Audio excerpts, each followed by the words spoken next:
इस बीच बड़ी खबर सामने आ रही है। अर्जुन राम मेघवाल नए कानून मंत्री बना दिए गए हैं। कानून मंत्री किरण रिजिजू का विभाग बदल चुका है। किरण रिजिजू को भू विज्ञान मंत्रालय दिया गया, अब कानून मंत्री बने हैं अर्जुन राम मेघवाल नए कानून मंत्री। पहले जहां कानून मंत्री किरण रिजिजू थे, उनका विभाग बदल दिया गया है। अब उनको भू विज्ञान मंत्रालय की जिम्मेदारी यहां पर सौंप दी गई है और नए कानून मंत्री के तौर पर अर्जुन राम मेघवाल की यहां पर नियुक्ति की गई है और अब वो इस विभाग को संभालने वाले हैं अर्जुन राम मेघवाल, जो कि नए कानून मंत्री यहां पर बना दिए गए हैं। कानून मंत्री किरण रिजिजू का विभाग बदल दिया गया है। किरण रिजिजू को भू विज्ञान मंत्रालय यहां पर सौंपा गया, उसकी जिम्मेदारी अब वो संभालते हुए नजर आने वाले हैं। तो अब नए कानून मंत्री के तौर पर अर्जुन राम मेघवाल सामने आए हैं। इन्हें इस पद की जिम्मेदारी यहां पर दी गई है। कानून मंत्री किरण रिजिजू, जो कि पहले कानून मंत्री रही हैं, उनका विभाग बदल दिया है। अब उनको जिम्मेदारी दी गई है भू विज्ञान मंत्रालय की। गाजियाबाद से सामने आ रही है, नेहरू नगर 2 में कच्चा बनियान गैंग जो है वो सक्रिय हो गया है। गिरल उखाड़कर घर में घुसे, 30 लाख की नकदी ज्वेलरी लेकर के फरार हो गए। 5 नकाबपोश ने फैक्ट्री संचालक के घर में चोरी की वारदात को अंजाम दिया है। सीसीटीवी फुटेज में सभी चोर कच्चा बनियान में नजर आ रही है। ये फुटेज आपके टीवी स्क्रीन पर। थाना सियानी गेट क्षेत्र के नेहरू नगर 2 में ये वारदात यहाँ पर हुई है, जहां पर गिरिल उखाड़ करके पहले घर में घुसते हैं ये चोर, 30 लाख की नकदी ज्वेलरी लेकर के यहां से फरार हो गए। लेकिन ये पूरी वारदात इनकी यहां पर लगे सीसीटीवी में कैद हो गई है। शक्ति सिंह संवाददाता जुड़ चुके हैं, इस खबर पर अधिक जानकारी वो देंगे। शक्ति, क्योंकि यहां पर अब कच्चा बनियान गैंग जो है वो सक्रिय हो गया है, कैसे रात के समय यहां पर अंजाम दिया गया, इसके बाद क्या आगे कार्रवाई हो रही है, क्या पकड़ में आ चुके हैं ये गैंग? देखिए, बिल्कुल अगर कार्रवाई की बात की जाए तो पुलिस पूरी तरीके से अब जांच की बात कर रही है और एक जांच टीम इसमें बना दी गई है। लेकिन जिस तरीके से ये वीडियो फुटेज सामने आ रहा है, उस तरीके से साफ साफ दिखाई दे रहा है कि कच्चा बनियान गैंग, यानी कि एक ऐसा गैंग जो बाहरी क्षेत्रों में हमेशा घटना को अंजाम दिया करता था, वो एक पोश इलाके में पहुंचता है।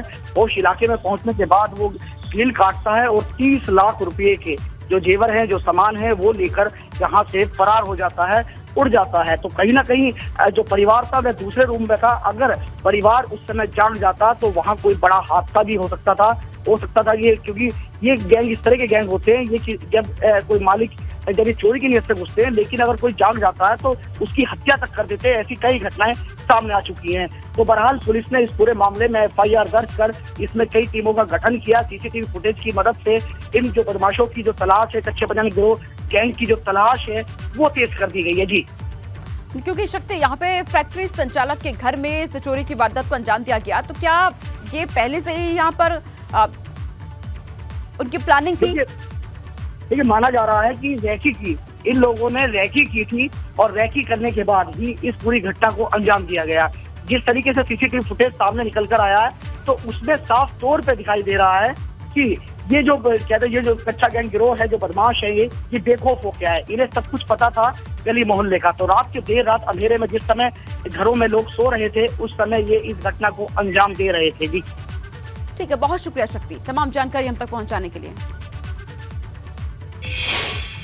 और अब खबर है उत्तराखंड से। उत्तराखंड में अटल उत्कृष्ट स्कूलों के खराब प्रदर्शन ने शिक्षा विभाग की पोल खोल कर रख दी है। हाई स्कूल के 8,499 छात्रों में से केवल 5,141 बच्चे ही पास हो पाए हैं, जबकि इंटरमीडिएट के कुल 12,534 छात्रों में से 6,454 छात्र ही पास हो पाए हैं। प्रदेश में सबसे बुरा प्रदर्शन हरिद्वार जिले का रखा गया। वहीं प्रदेश की राजधानी देहरादून में भी नतीजा कुछ ऐसा ही रहा। दरअसल प्रदेश में पुराने स्कूलों को अटल उत्कृष्ट विद्यालय का नाम देकर CBSE बोर्ड से जोड़ा गया था। ऐसे में सालों हिंदी माध्यम से पढ़ रहे छात्रों को आज अचानक पढ़ाई अंग्रेजी में करनी पड़ी है, जिससे उनकी कठिनाई और बढ़ गई। लेकिन शिक्षा विभाग ने स्कूलों का नाम बदलकर उन्हें इनके हाल पर ही छोड़ दिया। हालांकि अब शिक्षा मंत्री को इन स्कूलों में 100% शिक्षकों की तैनाती की याद आ गई है। तो खराब प्रदर्शन यहाँ पर अब देखने को मिला है कई जिलों में। जितने भी हमारे अटल स्कूल बनाए गए, उन स्कूलों का रिजल्ट की आज हमें समीक्षा की है और मुझे लगता है कि पहली बार बच्चे जो है, चूँकि अंग्रेजी माध्यम के हैं और हमारे जो 60% बच्चे पास हुए हैं, उनको हमने शुभकामनाएं दी हैं। 35% बच्चे ऐसे जो एक विषय में फेल हुए, तो उनको जो है इस बार कंपार्टमेंट देने की जो है अनुमति भारत सरकार ने भी दी है, वो सभी जगह को दी रहते हैं। और मुझे लगता है कि धीरे धीरे जब बच्चों को एक आदत पड़ जाएगी कि उनको पेपर कैसे देने हैं, क्या क्या वहाँ पे हम वहाँ 100% टीचर देने का भी एक निर्णय हुआ है कि वहाँ टीचर पूरे दी जाए। और खबर अब अलीगढ़ से है। ऐतिहासिक हनुमान मंदिर में मुस्लिमों के प्रवेश पर रोक लगा दी गई है। मंदिर प्रशासन ने हिंदू महिला और पुरुषों के लिए ड्रेस कोड जारी कर दिया है। बिना ड्रेस कोड मंदिर में प्रवेश पर यहां रोक लगा दी गई है। छोटे कपड़े और कटी फटी जींस पहनकर मंदिर में जाने पर रोक लगा दी गई है। हिंदू पुरुष भी छोटे कपड़े पहनकर मंदिर में अब प्रवेश नहीं कर सकते हैं। मंदिर के महंत ने पूजा और प्रवेश के लिए गाइडलाइन यहां पे जारी कर दी है। अलीगढ़ में प्रसिद्ध ऐतिहासिक गिलहराज जी का मंदिर है। यह विश्व का अकेला ऐसा मंदिर है जहां पर हनुमान जी की प्रतिमा गिलहरी के रूप में है। और ये जो आप तस्वीर पे दो पोस्टर देख रहे हैं, इनमें यहाँ पर ये साफ तौर पर लिखा गया है कि मुस्लिम मंदिर में प्रवेश नहीं करेंगे, उनका प्रवेश वर्जित है यहाँ पर। और दूसरे पोस्टर में ये लिखा गया है कि हिंदू पुरुष भी, हिंदू महिलाएं भी छोटे कपड़े पहनकर मंदिर में नहीं आएंगी। इनके लिए ड्रेस कोड होगा जिसका पालन उन्हें करना होगा। मंदिर के महंत ने पूजा और प्रवेश के लिए पूरी गाइडलाइन यहाँ पर जारी कर दी है। ये दो तस्वीर आप देख रहे हैं। मंदिर के बाहर इस पोस्टर को यहाँ पे लगाया गया है। तो मंदिर के महंत ने साफ साफ कहा है कि ड्रेस कोड का पालन नहीं करने पर किसी को भी मंदिर में प्रवेश नहीं करने दिया जाएगा। इस फैसले को हनुमान भक्त भी सराह रहे हैं। एक तो मुस्लिमों का प्रवेश पूर्णतः प्रतिबंधित है मंदिरों में, क्योंकि किसी भी देवालय में मुझे नहीं लगता कोई भी मुस्लिम पूजा करने जाएगा। जब पूजा करने जाना नहीं है तो फिर आना ही क्यों है? तो मुझे नहीं लगता वो पूजा करने आएंगे, किसी घटना को अंजाम देने आएंगे। तो इसलिए उनका प्रवेश पूर्णतः वर्जित रहेगा। और अगर कोई घुसता है, हम उसकी पहचान करते हैं, हमारे सेवादार करते हैं, तो हम पुलिस कंप्लेन करेंगे, उसकी जांच की भी मांग करेंगे कि आखिर इसने प्रवेश क्यों किया। जब पूजा ही नहीं करनी है, भगवान को मानना नहीं है, तो प्रवेश क्यों किया, उसकी जांच भी करवाएंगे। और दूसरा, ड्रेस कोड को लेके हमने चर्चा चल रही थी काफ़ी समय से, तो उसमें भी निर्णय लिया है कि जिस तरह से हम शादी विवाह में जाते हैं, लोग अब सज के जाते हैं, वही लोग जब किसी की शव यात्रा या शोक संदेश में जाते हैं तो उस तरह के कपड़े पहनते हैं। तो जिस तरह का कार्यक्रम है उस तरह के कपड़े पहनते हैं। जब हम ईश्वर, सरस्वती माँ, ईश्वर से मिलने जा रहे हैं तो क्यों ना ऐसे कपड़े पहन के जाएँ जो कि भगवान को प्रिय हैं। ऐसे कपड़े ना हो जो हमारी संस्कृति और संस्कारों के विपरीत हों। तो सभ्य कपड़ों के, क्योंकि कुछ लड़के हाफ पैंट में, छोटे निक्कर में आ जाते हैं, कुछ लड़के फटी जीन्स पहन के आ जाते हैं। तो निश्चित रूप से वो चीज़ नहीं होनी चाहिए। सभ्य कपड़े उनके साथ प्रवेश होना चाहिए, वो अत्यंत आवश्यक है। इस वक्त ये पोस्टर अच्छे लगाए हैं। इस पर हम लोगों को, हिंदुओं को इस चीज़ का स्मरण करना चाहिए कि हम सही ढंग के कपड़े पहनकर मंदिर में प्रवेश करें। ये कटे फटे चलने फैशन में वो कपड़े अच्छे नहीं हैं। वो आप बाजार में पहनिए, कहीं पहनिए। अगर मुस्लिमों पर प्रवेश तो ऑलरेडी रोक है ही, मुस्लिम वैसे भी नहीं आता है। अब कोई चोरी करने आए वो अलग विषय है। सही किया है। हाँ, बिल्कुल सही किया है। तो अलीगढ़ के ऐतिहासिक हनुमान मंदिर में मुस्लिमों पर बैन लगा दिया गया है। ऐसे में इस यहाँ पर आपको ये बता दें कि जिस तरीके से मंदिर के महंत ने ये साफ साफ कर दिया है कि ड्रेस कोड यहाँ पर लागू होगा। अब आपको इससे जुड़ी 3 तस्वीरें हम दिखाते हैं। अलीगढ़ के महंत के फैसले के पीछे की वजह आप इन तस्वीरों में भी देखिए। पहली तस्वीर महाराष्ट्र के नासिक की है। कुछ मुस्लिम नौजवान नासिक के त्र्यंबकेश्वर में चादर चढ़ाने की कोशिश में है। सिर पर चादर रखकर मंदिर में प्रवेश करते हुए ये यहाँ पर नजर आ रहे हैं। और दूसरी तस्वीर आप देखेंगे यहाँ पर, इस पहली तस्वीर में जो कि नासिक की है, जब मामला बढ़ गया तो लोगों ने यहाँ पर हंगामा कर दिया। और दूसरी तस्वीर हंगामे की है, लोगों ने जांच की यहाँ पर मांग की है, जिसके बाद एसआईटी गठित कर दी गई है।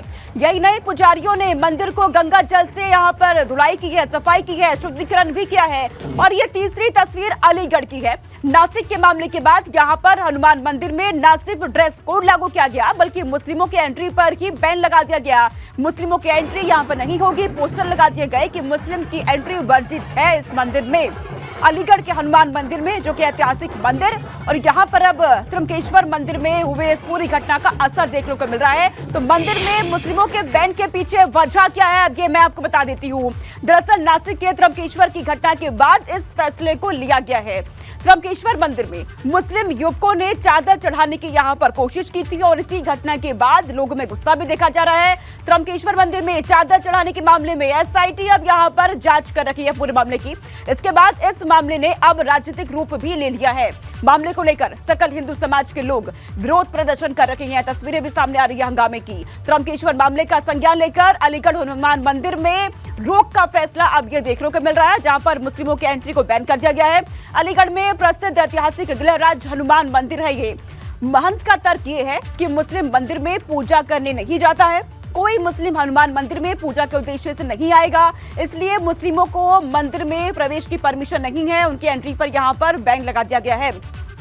अगर कोई मुस्लिम धोखे से मंदिर में आ जाएगा तो उसके खिलाफ पुलिस की कार्रवाई यहां पर की जाएगी। ये तर्क महंत की तरफ से यहां पर रख दिए गए हैं। तो अलीगढ़ का ये ऐतिहासिक मंदिर हनुमान जी का, लेकिन मुस्लिमों की एंट्री पर यहां पर बैन लगा दिया गया। अब नासिक के त्रंबकेश्वर की घटना का असर अलीगढ़ में हुआ। नतीजा न सिर्फ मुस्लिमों की एंट्री पर रोक लगा दी गई, बल्कि हिंदुओं के लिए भी ड्रेस कोड यहां पर जारी कर दिया गया।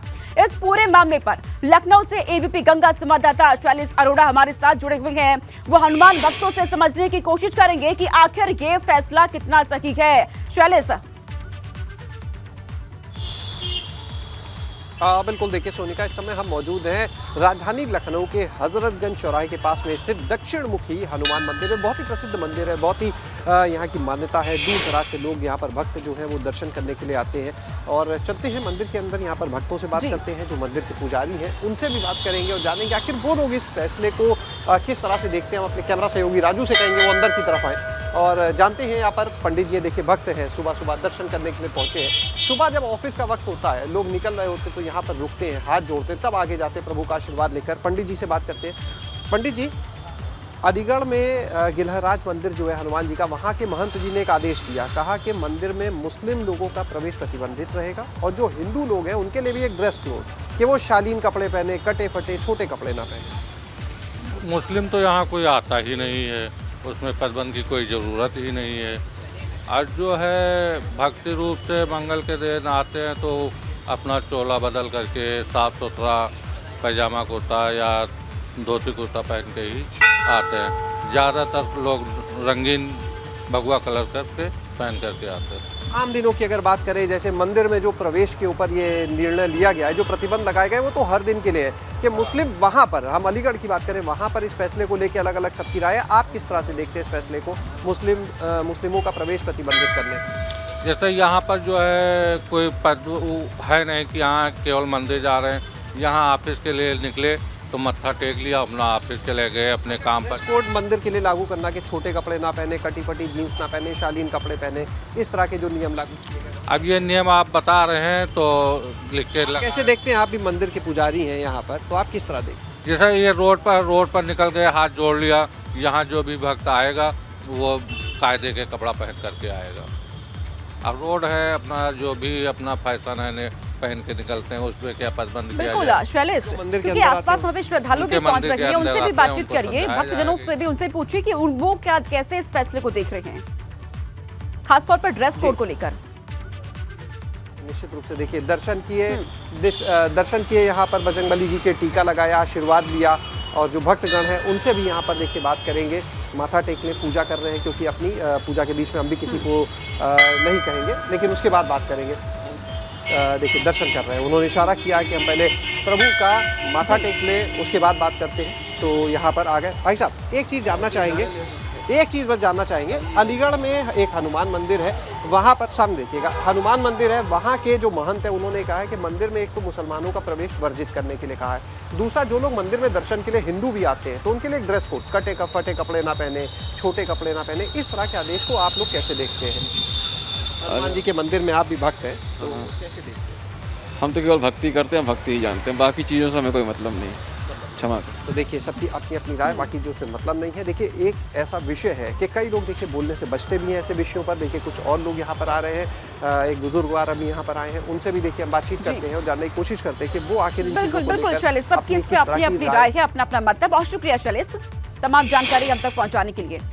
यहाँ से बड़ी खबर सामने आ रही है। ग्रेटर नोएडा से बुजुर्ग मां के साथ बेटे ने मारपीट की है। प्रॉपर्टी विवाद में बेटे पर पिटाई करने का आरोप लगा है। मारपीट और प्रताड़ित करने का वीडियो भी वायरल हो रहा है। पुलिस से शिकायत के बावजूद भी कोई कार्रवाई यहाँ पर नहीं हुई है। ग्रेटर नोएडा के दनकौर थाना क्षेत्र का ये पूरा मामला, जहां पर बुजुर्ग मां के साथ बेटे ने मारपीट की और ये तस्वीर आप देखिए, वीडियो भी इसका सामने आया है। प्रॉपर्टी विवाद में को लेकर के बेटे ने अपनी ही मां के साथ, बुजुर्ग के साथ यहाँ पर मारपीट की है। मारपीट की जा रही है, प्रताड़ित यहाँ पर किया जा रहा है बुजुर्ग मां को एक बेटे की तरफ से। इससे पहले भी एक घटना सामने आती है मेरठ से, जहां पर एक बेटे ने अपने मां बाप की हत्या कर दी। और अब ये वीडियो जहां पर प्रॉपर्टी को लेकर बेटे ने अपने ही बुजुर्ग मां पर इस तरीके से मारपीट की कर रहा है। और इस पर रविंद्र जयंत मेरे साथ जुड़ चुके हैं, अधिक जानकारी वो देंगे। रविंद्र, क्योंकि ऐसी तमाम घटनाएं आजकल देखने को मिल रही हैं कि बेटे अपने माँ बाप के साथ ऐसे बदसलूकी कर रहे हैं। एक और वीडियो यहाँ पर अपनी बुजुर्ग माँ के साथ प्रताड़ित यहाँ पे किया जा रहा है, मारपीट कर रहे हैं। आपको क्या जानकारी मिल पा रही है इस पूरी घटना को लेकर? देखिए, जिस तरह से ये वीडियो सामने आया है, एक बुजुर्ग दंपत्ति अपनी ही माँ मतलब माँ के साथ, जो युवक है उसका बेटा जो है वो मारपीट करता हुआ नजर आता है। और एक बार नहीं, ये कई बार उनके साथ में मारपीट करता है, तस्वीरों में साफ देखा जा सकता है। उनके जो पड़ोस में जो रहने वाले लोग हैं, उन्होंने ये पूरी घटनाक्रम जो अपने मोबाइल में कैद कर लिया। और उसको भी जो आरोपी है, बुजुर्ग महिला का जो बेटा है, वो बार बार यही कहता है कि जो आपने जो संपत्ति है किसी और के नाम कर दी, तो संपत्ति को विवाद को लेके ये सारे घटनाक्रम रखता है और उसके साथ लगातार मारपीट करता है। देखिए, आज के समय में जो माँ बेटी का जो रिश्ता था, वो पूरा जो है ये घटनाक्रम से बिल्कुल रविंद्र, क्योंकि इस मामले में जानकारी ये भी है रविंद्र कि आप पुलिस से शिकायत की गई, बावजूद इसके कोई कार्रवाई यहाँ पर नहीं हुई है। तो पुलिस का ये रवैया किस लिए कि कोई कार्रवाई यहाँ पर नहीं की जा रही? दंपत्ति महिला जो थी वो पुलिस थाने गई, लेकिन थाने जाने के बाद उसकी कोई भी जो है सुनवाई नहीं की गई। ये महिला ने बताया कि सुनवाई नहीं की गई। जब वीडियो सोशल मीडिया पर वायरल हुआ है तो पुलिस कहीं ना कहीं इस मामले को जो है कार्रवाई करने की बात कहती हुई नजर आ रही है। लेकिन बड़ा सवाल ये भी उसका है कि जिस तरह से यहाँ पर महिला पुलिस कमिश्नर यहाँ पर लक्ष्मी सिंह तैनात है, उसके बावजूद भी महिला होते हुए भी जो महिलाओं के साथ, ठीक है रविंद्र, आप इस घटना पर नजर बना के रखिएगा, आपसे अपडेट हम लेंगे। फिलहाल बहुत शुक्रिया रविंद्र तमाम जानकारी हम तक पहुंचाने के लिए। हापुड़ में गढ़ मुक्तेश्वर में भीषण सड़क हादसा हुआ है। ईंटों से भरी ट्रैक्टर ट्रॉली में रोडवेज ने जोरदार टक्कर मार दी है। हादसे में ट्रैक्टर ड्राइवर की मौत हो गई है। बस में सवार 20 यात्री घायल हो चुके हैं, 7 की हालत यहाँ पर गंभीर बताई जा रही है। यह भीषण हादसा गढ़ मुक्तेश्वर में यह भीषण सड़क हादसा हुआ है, तस्वीरें भी इसके सामने आई है। ईंटों से भरी ट्रैक्टर ट्रॉली में रोडवेज ने जोरदार टक्कर यहाँ पे मारी और इस दौरान हादसे में ट्रैक्टर ड्राइवर जो कि सो रहा था उसकी मौत हो गई है और बस में सवार 20 यात्री घायल हो चुके हैं, 7 की हालत गंभीर।